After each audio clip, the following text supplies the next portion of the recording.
Firefighters raced to make as much progress as they could in containing the massive wildfires burning in Los Angeles County before the return of high winds, which LA Mayor Karen Bass said were forecast to be severe. The National Weather Service is predicting close to hurricane force level winds, and so we're making urgent preparations. The Palisades Fire and the Eaton Fire have claimed the lives of at least 24 people, leveled whole neighborhoods, and burned an area the size of Washington, D.C. Winds of up to 70 miles per hour were forecast for Monday through Wednesday. LA County Fire Chief Anthony Maroney. The anticipated winds, combined with low humidities and low fuel moistures, will keep the fire threat in all of Los Angeles County critical. The winds threatened the hard-won progress crews have made so far. Over the weekend, firefighters beat back the Palisades Fire from advancing toward the populous San Fernando Valley in the north. But officials warned the entire Los Angeles County population of nearly 10 million people to be ready to evacuate. That's in addition to the tens of thousands who have already left, with many now in shelters and flooding donation centers. Others lined up in their cars, hoping to briefly return home to grab some precious belongings. On Monday, Los Angeles County Sheriff Robert Luna asked residents for their patience, especially in the Altadena area ravaged by the Eaton Fire. For the Altadena area, we are in the third day of grid searching. It is a very grim task. Please be patient with us. People are saying, I just want to go look at my house and I want to see what's left. We know that, but we have people literally looking for the remains of your neighbors. Berlin has sounded out potential buyers for Uniper, according to 3 people with knowledge of the matter. A deal could see the government selling its entire holding in the $18.8 billion energy utility. Germany's government owns over 99% of the company, after nationalising it in 2022 during Europe's energy crisis. It's reportedly pursuing a partial stake sale, or re-IPO, of around 25% as a preferred option. The sources added it's also weighing exiting its holding in one go, and that the parties that have been approached about a full sale include Canadian fund Brookfield. A full sale to a private equity fund would be one of Europe's biggest in recent years. Uniper nearly collapsed after its former main gas supplier, Russia's Gazprom, first curbed and later stopped deliveries after the outbreak of the Ukraine war. The German government stepped in to ensure energy security in Europe's biggest economy. Its finance ministry said on Monday the government was examining all scenarios to cut its stake.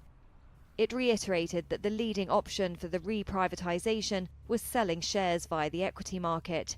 Uniper and Brookfield both declined to comment. The sale talks come as Germany prepares for a snap election next month.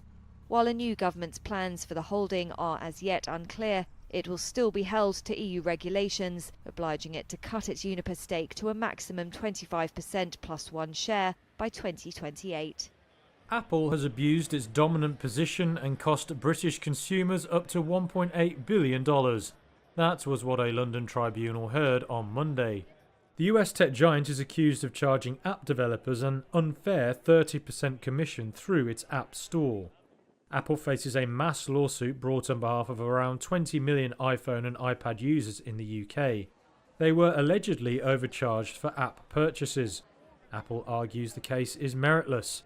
The firm also believes it overlooks the benefits to consumers of the integrated approach of its iOS operating system, which prioritises security and privacy. It's the first mass lawsuit against a tech giant to come to trial under Britain's growing class action style regime. Many other cases are waiting to move forward against the likes of Google, Meta and Amazon. Rachel Kent is a British academic bringing the case. She argues Apple has made exorbitant profits by excluding all competition for the distribution of apps and in-app purchases. The lawyers argue this dominant position allows the company to impose restrictive terms on app developers. They say it also allows them to charge excessive commission, which they believe is taken on by consumers. Apple has faced pressure from regulators in the US and Europe over the fees it charges third-party developers.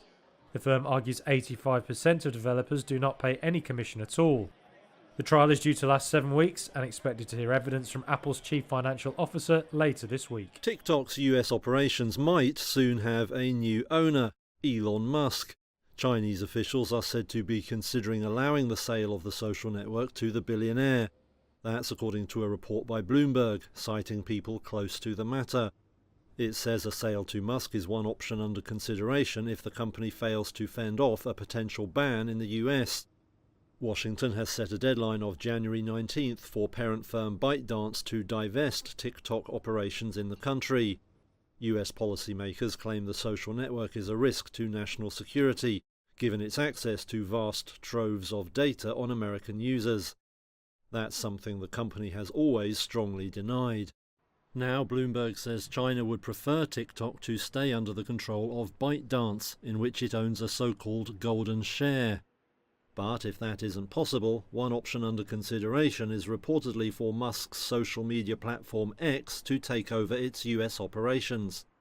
Responding to the claim, TikTok said it wouldn't comment on pure fiction, and there was no immediate comment from other parties. The proposed US law that forces a sale or ban of the app is currently being considered by the Supreme Court.